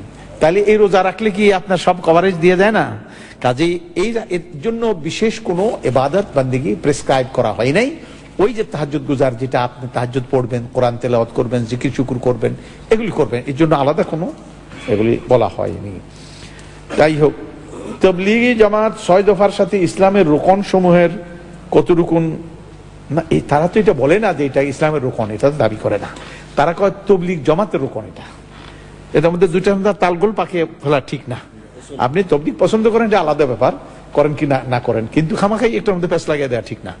ইসলামের রোকন তারা বলে নাই যে ইসলামের রোকন, তারা বলে এটা তবলিগের রোকন। কিসের রোকন? তবলিগের 5টা উসুল তারা নিজেরা তৈরি করছে। এটা তারা এই কথা কয় না আল্লাহ রসুল তৈরি করে দিয়েছেন, এই দাবি করাটা মোটেই ঠিক হবে না। তারা নিজেরা তৈরি করে যেমনি তারা বুঝছে সেভাবে তারা চালাচ্ছে। কুল্লু ইয়ামালু আলা শাকিলাতে। তবলিগ জামাতের মধ্যে অনেক ভালো দিকও আছে, আবার কিছু লোক কিছু এমনও কিছু তারা করেন যেগুলির দলিল বুজুর্গানরা, তারা কয় যে বুজুর্গরা কইছেন, বুজুর্গরা বলছেন। এই বুজুর্গের কথা রেফারেন্স নীতিগতভাবে ইসলামে গ্রহণযোগ্য না। বুজুর্গদের কথা বলতে হবে আল্লাহ বলছেন, কোরআন বলছেন, নবী বলছেন, এরপরে এই কথার সঙ্গে মিল করে যদি হয়ে থাকে কোনো কথা নেই। আমি বলেন মৌলানা জাফরি বলছে, কিন্তু ইমাম আবু হানিফা একজন বড় বুজুর্গ না? কি বুজুর্গ না? তো ইমাম আবু হানিফা কি কয় শুনুন, তিনি বলেন লা ইয়াজুজু লিআহাদিন আন ইয়ামালা বিরাই ইল্লা আন ইয়ারিফা মিন আইনা কুনত। মানে কারোর জন্য এটা জায়েজ না আমার কোন রায়ের উপরে আমল করা যতক্ষণ পর্যন্ত সে না বুঝে, হাত্তা ইয়ারিফ, যতক্ষণ পর্যন্ত সে বুঝে না নেয় যে আমি কোত্থেকে বলতেছি, দলিলটা কি, কোন জায়গা থেকে কথা বলতেছি। আমার কথা তো দলিল না, দলিলটা হলো কোরআন সুন্নাহ। সেই জন্য ইমাম আবু হানিফার মতো ব্যক্তি এইভাবে, কাজেই বুজুর্গরা কই তাবলীগ জামাতের এই কথাগুলি তারা বলেন, এগুলির সঙ্গে আমি একমত হই না। আমি তাবলীগ জামাতে আগে প্রচুর সময় দিতাম, আমি যেতাম তাদের সঙ্গে থাকতাম, ওই যে বিশ্ব ইজতেমায় যেতাম, ছোটবেলায় মাদ্রাসা কামাই করে তবলীগে চলে যেতাম। ওদের বাচ্চার জন্য লাঠিও খাইছি অনেক। তবলীগে যাওয়ার জন্য লাঠি না, মাদ্রাসা কামাই করলাম কেন? এই জন্য আমি একদিনে 20 মাইল 24 মাইল রান করেছি সাইকেল দিয়ে। আমার সে মনে আছে হাত পা তখন একবার হয়ে গেছিল এই তবলীগ জামাতে যাওয়ার জন্য। তো যাই হোক, তো তবলীগের এটা সেটা ইসলামের রোকনের সঙ্গে এটা প্যাঁচ লাগানো ঠিক না, এটা তারা নিজেরা তৈরি করে নিছেন। এটা আমরা এটা বলবো না যে সুন্নত নবী সাল্লাল্লাহু আলাইহি ওয়াসাল্লাম এটা ঠিক করে দিয়েছেন, এইভাবে তবলীগ করতে হলে 5 দফা বানাও, এটাও বলবো না, এটা তাদের বানিয়েছেন। সত্যের মাপকাঠি ও তাকলীদের ব্যাপারে সহি বক্তব্য চাই। কে সত্যের মাপকাঠি, কাকে অন্ধভাবে তাকলীদ করা যাবে, এই কথার ব্যাপারে একজনই ব্যক্তি আছেন, তিনি কে? মুহাম্মদুর রাসূলুল্লাহ, যাকে অন্ধভাবে মানা যাবে। বাগীদেরকে চোখ খুলে মানতে হবে। ইমাম মালিকের বক্তব্য শুনুন, এই ব্যাপারে খুব সুন্দর কথা তিনি বলেছেন, সুবহানাল্লাহ। ইমাম মালিক বলেন, তিনি তখন হাদিস পড়াচ্ছিলেন মসজিদে নববীতে। হাদিস পড়াতে গিয়ে তিনি বললেন যে কুল্লু ইনসানিন ইউখাযু মিনহু ওয়া ইউরাদ্দু আলাইহি ইল্লা সাহিবা হাদাল কবর। আমাদের মধ্যে প্রতিটি মানুষ এরকম, যার থেকে নেওয়া যাবে তারটা প্রত্যাখ্যানও করা যাবে, মানে নেওয়া যাবে দলিলের ভিত্তিতে, প্রত্যাখ্যান করা হবে কিসের ভিত্তিতে? ইল্লা সাহিবা হাদাল কবর, তবে এই কবরওয়ালার ব্যাপারটা আলাদা। এই কবরওয়ালা কি? যদি জানা গেল তিনি বলেছেন, তখন আর দলিল চাওয়ার দরকার নেই। তিনি বলছে ইটসেলফ দলিল, ইটসেলফ কি দলিল, এটাই দলিল। সুতরাং তিনি বললে আর এখানে কোন রকম প্রশ্ন উঠা যাবে না। চশমে মা রোশন দিলে মা সাদ আলা রাসুল আইন, মাথা পেতে নিতে হবে, অন্তর দিয়ে গ্রহণ করতে হবে। ফালা রাব্বিকা লা ইউমিনুনা হাত্তা ইউহাক্কিমুকা ফীমা শাজারা বাইনাহুম সুম্মা লা ইয়াজিদু ফি আনফুসিহিম হারাজাম মিম্মা কাদাইতু ইউসাল্লিমু তাসলিমা। অতএব নবী করিম সাল্লাল্লাহু আলাইহি সত্যের মাপকাঠি, এটা নিয়ে খুব বিতর্ক করা হয় আমাদের দেশে। হায় হেরে মৌলবীরা সত্যের মাপকাঠি নিয়ে আসলে বুঝেই না, বোঝার চেষ্টাও করে না, খালি উল্টা দিকে যেতে চায়। সত্যের মাপকাঠি এবার আপনি শুনে নেন। হযরত আব্দুল্লাহ ইবনে আব্বাস রাদিয়াল্লাহু তাআলা আনহুকে একজনে প্রশ্ন করলো একটা মাসআলা, তিনি জবাব দিলেন ক্বালা রাসূলুল্লাহ সাল্লাল্লাহু আলাইহি ওয়াসাল্লাম কাযা ওয়া কাযা। রাসূলুল্লাহ সাল্লাল্লাহু আলাইহি ওয়াসাল্লাম এই ব্যাপারে এই বলেছেন। লোকটাকে জবাব দিয়ে দিলেন। ওই লোকটি আবার পাল্টা বলল, কি বলল? আপনি বলছেন রাসূলুল্লাহ এই কথা বলছেন, তা আবু বকর ওমর তো এই ব্যাপারে এরকম বলেন না, এর বিপরীত এইটা বলেছেন। এই কথা বলার সাথে সাথে হযরত ইবনে আব্বাস বললেন, আমি দেখতে পাচ্ছি আসমান থেকে এক্ষুনি তোমার উপরে পাথর পড়লো বলে, এই যে পড়ে, এই পড়লো বলে তোমার মাথার উপরে পড়লো পাথর। আমি কইলাম রাসূলুল্লাহ বলছেন, এরপরে তুমি আবু বকর ওমরের রেফারেন্স দিতে সাহস পারলে কেমনে? তুমি কেমনে দুঃসাহস দেখাইলে যে তার কথা মোকাবিলায় বললা আবু বকর ওমর বলছে? তার মানে হচ্ছে আবু বকর ওমরের কাছে রাসূলুল্লাহ সাল্লাল্লাহু আলাইহি ওয়াসাল্লামের কথাটা পৌঁছে নাই, সুতরাং ইজতিহাদ করে ওনারা এই কথাটা বলেছেন। ওনার কাছে এই রায়টা জানেন না ওনারা, কিন্তু কার কাছে জানা আছে? হযরতে ইবনে আব্বাসের কাছে জানা আছে বলে তিনি ইজতিহাদে না গিয়ে কি করছেন, রাসূলুল্লাহ সাল্লাল্লাহু আলাইহি ওয়াসাল্লামের কথা বলেছেন। এখন কাবা শরীফের মধ্যে ঢোকার পরে কিবলা তালাশ করাটা জায়েজ নেই, জায়েজ হবে? যদি আপনি মনে করেন যে যদি কোন দিকে কিবলা কোন দিকে, তাহলে তো কাবাও ছিলেন না, কিবলাও ছিলেন না। আলহামদুলিল্লাহ আমি কাবা শরীফে ঢুকছি, তো কাবা শরীফ ঢুকার পরে এখন তো কিবলা চারিপাশে আমার ঘেরাও করছে, এখন খালি যেদিকে পারছি দুই রাকাত খালি মারতেছে ঘুরে ঘুরে, কারণ এখন কিবলা যেদিকে ইচ্ছা সেদিকে কিবলার মধ্যে ঢুকে পড়ছি। তো এখন নবী করিম সাল্লাল্লাহু আলাইহি ওয়াসাল্লামের কথা যখন জানা গেল তার মতে, এরপরে আবার কিবলা তালাশ করা, আবু বকর ওমর বলছে এই কথা কইতে সাহস করলা কেমনে তুমি? তাহলে অন্ধভাবে কাকে মানতে হবে? এবং ওমর রাদিয়াল্লাহু তাআলা আনহু যে বললেন, তিনি যে বললেন তাকে মাপকাঠি বানাবেন না আপনারা। ওই মৌলবীরা কয় যে সাহাবায়ে কেরাম মাপকাঠি, তো ঠিক আছে সাহাবায়ে কেরাম মাপকাঠি। ওমর রাদিয়াল্লাহু তাআলা যখন ও মহিলা চ্যালেঞ্জ করলো, কিভাবে মাপকাঠিতে চ্যালেঞ্জ করা যায়? কি ভাই, মহিলা কিভাবে বললো যে আপনি তো কইলেন এই কথা দেন মোহর কম করতে, কিন্তু আল্লাহ কয় এটা, আপনি এটা কি কইলেন? হযরত ওমর কি নিজের কথা স্ট্রিক করলেন না কোথায় চলে গেলেন? তিনি চলে গেলেন যে না আমি ভুল করেছি, ঠিক করেছে। যে ভুল করে সে কি মাপকাঠি হতে পারে? যে ভুল করে মাপকাঠি হয়? মাপকাঠি হয় না। তাদের দলিল আছে একটা, তারা একটা দলিল দিয়ে কি কয় শুনুন, দলিলটা আলোচনা না করলে আবার আপনারা শুনিয়ে কইবেন যে দলিল তো দিছে। দলিল কয় ওয়াইদা কিলা লাহুম আমিনু কামা আমানান নাস, যখন তাদেরকে বলা হয় ঈমান আনো যেমনটা লোকেরা ঈমান আনছে, লোকেরা বলতে সাহাবায়ে কেরাম যেভাবে ঈমান আনছে মুনাফিকদেরকে বলা হয় এইভাবে ঈমান আনো, তাহলে সাহাবায়ে কেরাম ঈমানটা কি হয়ে গেল? এর মাপকাঠি হয়ে গেল কোরআনের দ্বারা। বলে হ্যাঁ ঠিক আছে, ভালোই কইছেন আপনি, কিন্তু এইখানে সাহাবায়ে কেরাম এই উম্মতের মৌলিক 4টা দলিল আছে। একটা দলিল, এর মধ্যে 2টা হলো একবারে মৌলিক আর পরের 2টা আপেক্ষিক। একটা হলো কোরআন, একটা হলো সুন্নাহ, এরপরে ইজমা, এরপরে কিয়াস ইজতিহাদ। তাহলে এখানে কোরআন সুন্নাহর পরে যেটা ইজমা কাদের? এই ইজমা নিয়ে বহস অনেক হয়েছে। ইজমা যেই বহসটা আমার কাছে গ্রহণযোগ্য হয়েছে সাহাবায়ে কেরামের ইজমা, কারণ পরবর্তী পর্যায়ে আহলে ইলম ফুকাহারা একত্রিত হওয়া কঠিন ব্যাপার, এরা ছড়িয়ে গেছেন সারা পৃথিবীতে ছড়িয়ে গেছেন। সাহাবাদের সময় রাসূল সাল্লাল্লাহু আলাইহি ওয়াসাল্লামকে কেন্দ্র করে সাহাবারা এক জায়গায় ছিলেন, তাদের ইজমা এই জন্য সাহাবারা তারা যখন ছড়িয়ে গেছিলেন তখন আর ইজমা হওয়ার ব্যাপার নাই। তখন বলা যাবে যে এই ব্যাপারে আমার জানা মতে আলেমদের মধ্যে কোনো দ্বিমত নাই, এটা বলা যাবে, ইজমার কথা বলা যাবে না। এই মতটা আমার কাছে গ্রহণযোগ্য। তো ইজমায়ে সাহাবা, তাহলে এখানে সাহাবাদের ইজতিমাই ব্যাপারটা কি বলা হয়েছে? ওয়াইদা কিলা লাহুম আমিনু কামা আমানান নাস, তো সাহাবাদের ইজতিমাই ব্যাপারের কথা বলা হয়েছে, এটা আমরা দলিল হিসেবে মানি, সেটা হলো ইজমা। সেটা কি? কিন্তু ব্যক্তি সাহাবা তিনি মাপকাঠি হতে পারেন না, চক্ষু বন্ধ করে তাকে মানা যাবে না। তারা সাহাবারও একজন আরেকজনকে এভাবে মানেননি, পরবর্তী পর্যায়ে তারা চক্ষু বন্ধ করে মানেননি। অতএব এই আয়াতের তারা ভুল ব্যাখ্যা করছে। আসল ব্যাখ্যা যেটা আমি বললাম, এটা ইজমাই ফায়সালা, এই ফায়সালার ব্যাপারে এটা ইজতিমার কথা বলা হয়েছে, কামা আমানান নাস, ঠিক আছে আলহামদুলিল্লাহ। তারপরে তাকলিদের ব্যাপার, আর বাকি তাকলিদ গুলো যেটা আপনারা করবেন চক্ষু খুলেই তাকলিদ করতে হবে, চক্ষু বন্ধ করে নয়। আমরা আলহামদুলিল্লাহ আমরা তাকলিদ করি, কিন্তু তাকলিদ করি কিভাবে?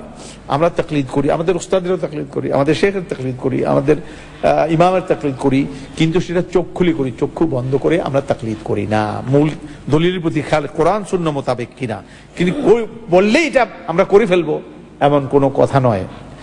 হযরত আলী রাদিয়াল্লাহু তাআলা একটা সুন্দর বক্তব্য শুনে নেন, কত সুন্দর বলেছেন।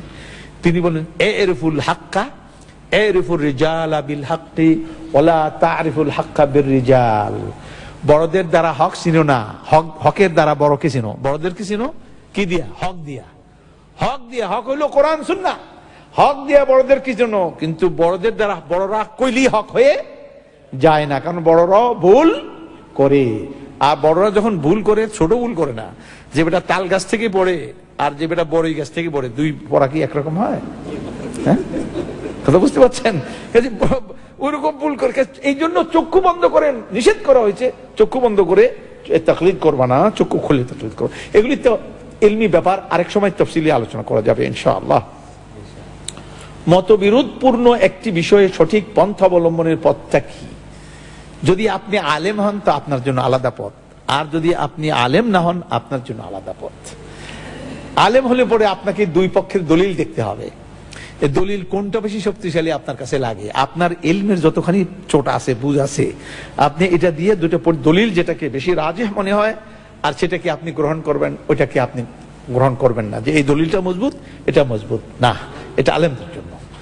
আর আপনি যে আলেম না হন তো ফাসআলু আহলা যিকরি ইন কুনতুম লা তা'লামুন। জিকির মানে এখানে কোরআন ধরতে হবে, আর জিকির তাওরাতও জিকির, প্রত্যেকটা কিতাবকে জিকির বলা হয়েছে, যে জিকিরের ইলম যার কাছে আছে তাকে জিজ্ঞেস করো। আপনি কে বলবেন হুজুর এরকম তো রায় বিভিন্ন দেখা যায়, এখন আপনি তো সাহেবে ইলম, আপনি আমাদেরকে বলে দেন যে আপনার কোন দুইটার কোনটা গ্রহণ করব।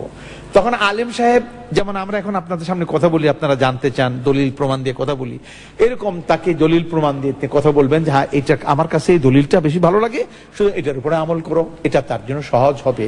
কথা বুঝতে পারি, চক্ষু বন্ধ করে।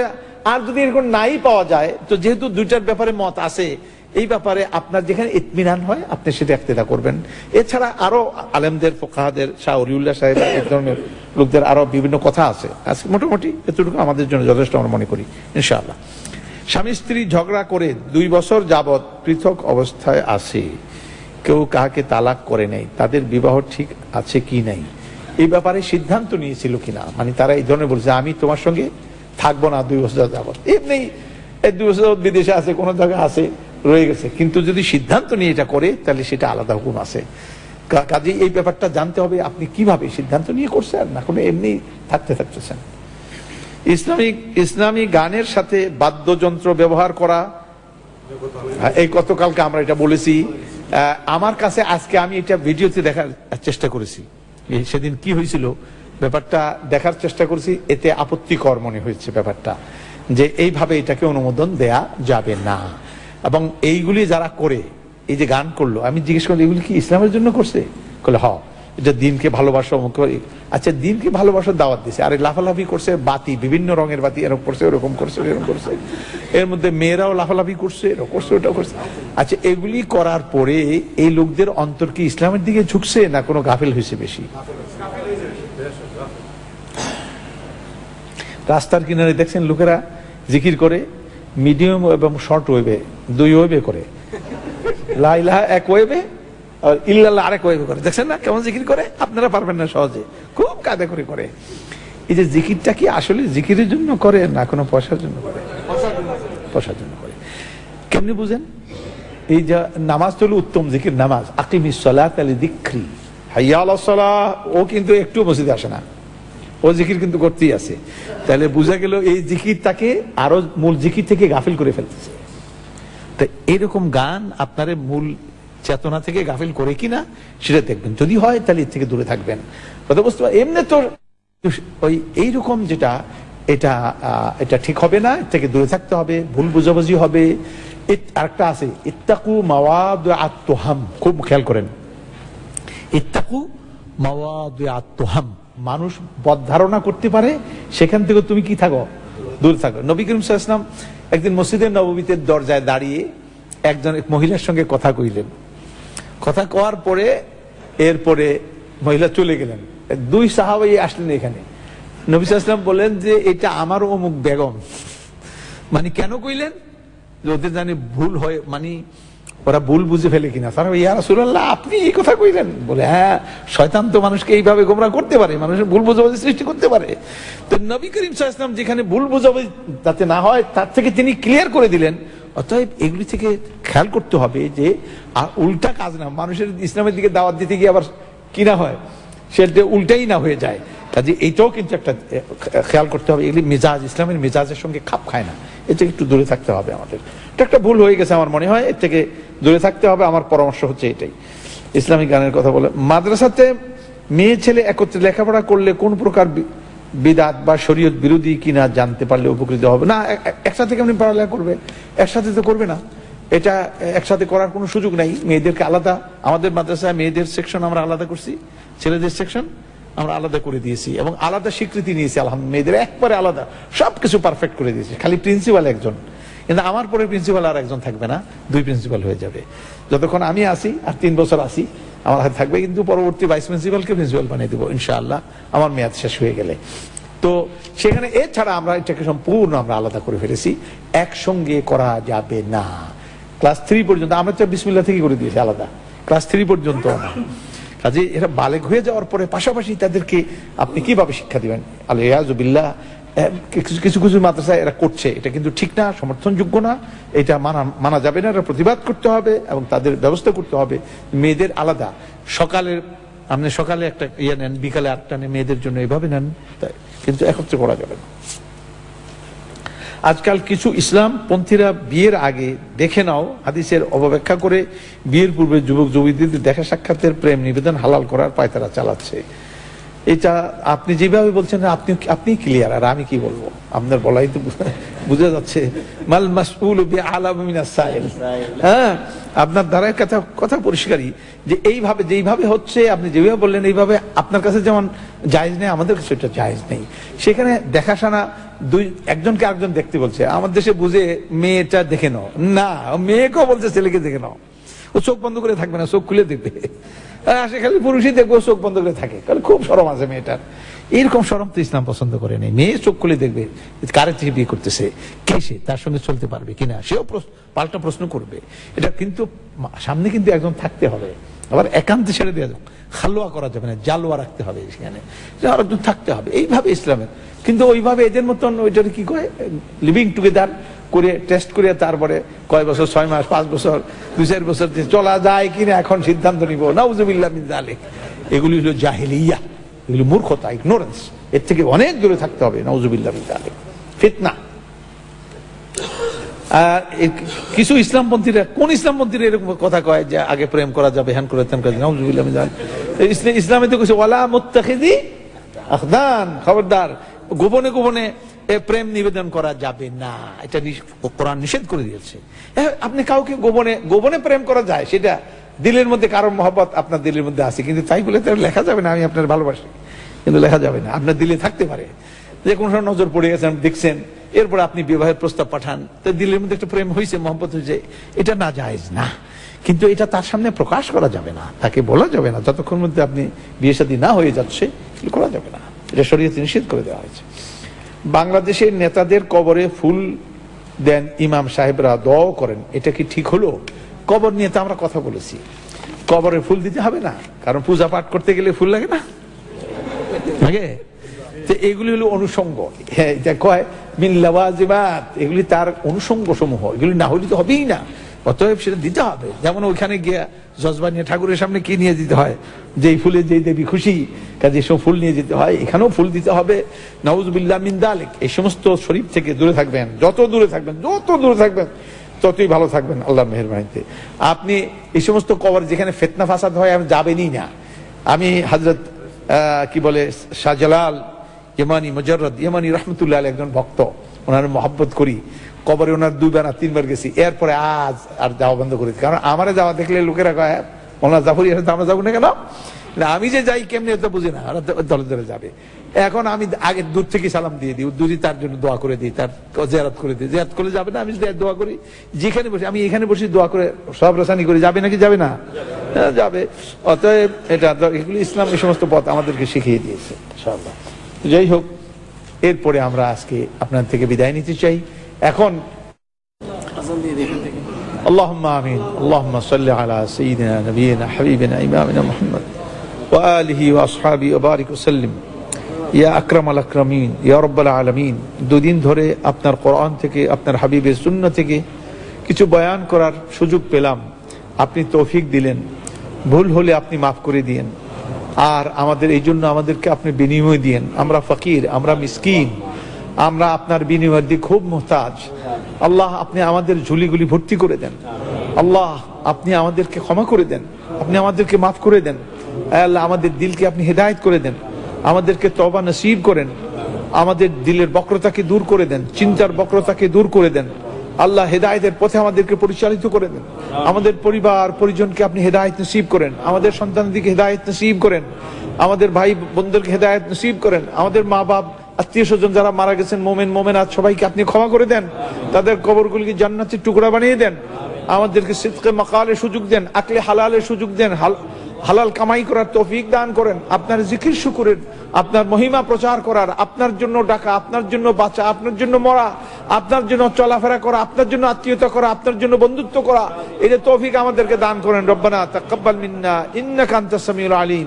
আল্লাহ এই মসজিদকে আপনি কবুল করেন, এই মসজিদের দ্বারা সিজদা করে প্রত্যেকটা সিজদা আপনি কবুল করেন।